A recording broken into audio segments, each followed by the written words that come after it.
The Eyes Have It by Philip K. Dick. Recording by Ian Bradford Nunga Nunga Taha, Pew.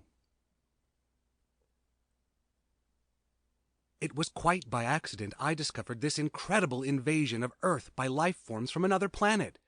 As yet, I haven't done anything about it. I can't think of anything to do. I wrote to the government, and they sent back a pamphlet on the repair and maintenance of frame houses. Anyhow, the whole thing is known. I'm not the first to discover it. Maybe it's even under control. I was sitting in my easy chair, idly turning pages of a paperback book someone had left on the bus, when I came across the reference that first put me on the trail. For a moment, I didn't respond. It took some time for the full import to sink in. After I'd comprehended, it seemed odd I hadn't noticed it right away. The reference was clearly to a non-human species of incredible properties, not indigenous to Earth.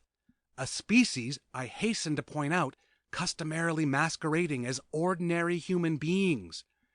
Their disguise, however, became apparent in the face of the following observations by the author. It was at once obvious the author knew everything and was taking it in his stride.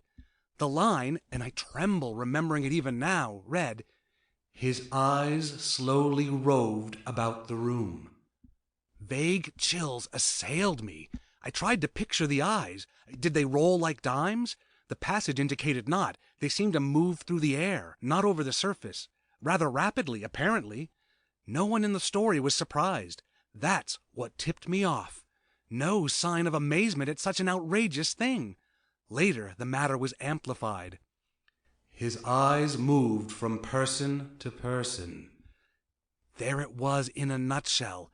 The eyes had clearly come apart from the rest of him and were on their own. My heart pounded and my breath choked in my windpipe. I had stumbled on an accidental mention of a totally unfamiliar race, obviously non-terrestrial. Yet, to the characters in the book, it was perfectly natural, which suggests they belong to the same species. And the author? A slow suspicion burned in my mind. The author was taking it rather too easily in his stride. Evidently, he felt this was quite a usual thing. He made absolutely no attempt to conceal this knowledge. The story continued. Presently, his eyes fastened on Julia. Julia, being a lady, had at least the breeding to feel indignant. She is described as blushing and knitting her brows angrily. At this, I sighed with relief. They weren't all non-terrestrials. The narrative continues. Slowly, calmly, his eyes examined every inch of her. Great Scott! But here the girl turned and stomped off and the matter ended. I lay back in my chair, gasping with horror. My wife and family regarded me in wonder. "What's the matter, dear?" my wife asked. Knowledge like this was too much for the ordinary run-of-the-mill person. I had to keep it to myself. "Nothing," I gasped. I leapt up, snatched the book, and hurried out of the room. In the garage, I continued reading. There was more. Trembling, I read the next revealing passage. He put his arm around Julia. Presently, she asked him if he would remove his arm. He immediately did so with a smile. It's not said what was done with the arm after the fellow had removed it. Maybe it was left standing upright in the corner. Maybe it was thrown away. I don't care. In any case, the full meaning was there, staring me right in the face. Here was a race of creatures capable of removing portions of their anatomy at will. Eyes, arms, and maybe more, without batting an eyelash. My knowledge of biology came in handy at this point. Obviously, they were simple beings, unicellular, some sort of primitive, single-celled things. Beings no more developed than starfish. Starfish can do the same thing, you know? I read on, and came to this incredible revelation, tossed off coolly by the author without the faintest tremor. Outside the movie theater, we split up.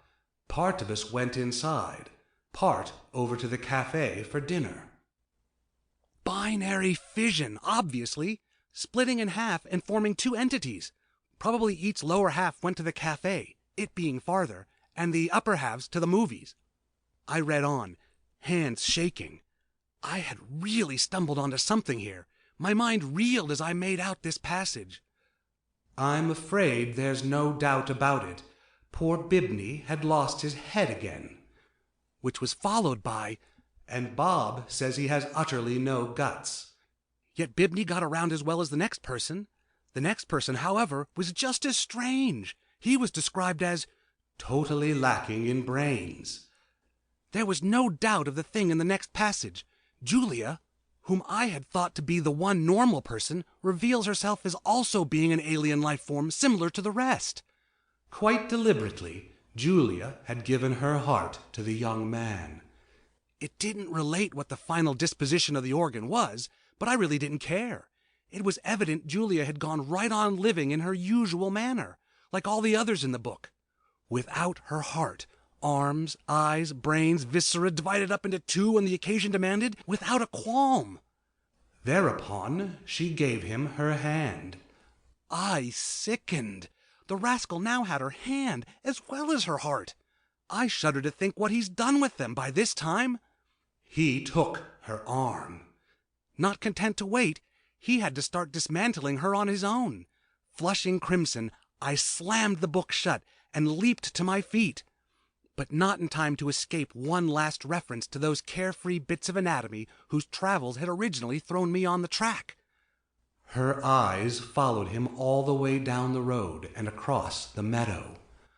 I rushed from the garage and back inside the warm house as if the accursed things were following me. My wife and children were playing Monopoly in the kitchen. I joined them and played with frantic fervor, brow feverish, teeth chattering. I had had enough of the thing. I wanted to hear no more about it. Let them come.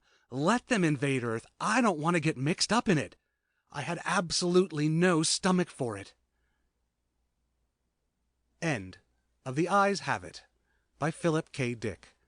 Recording by Ian Bradford, Nunga Nunga Taha, Pew.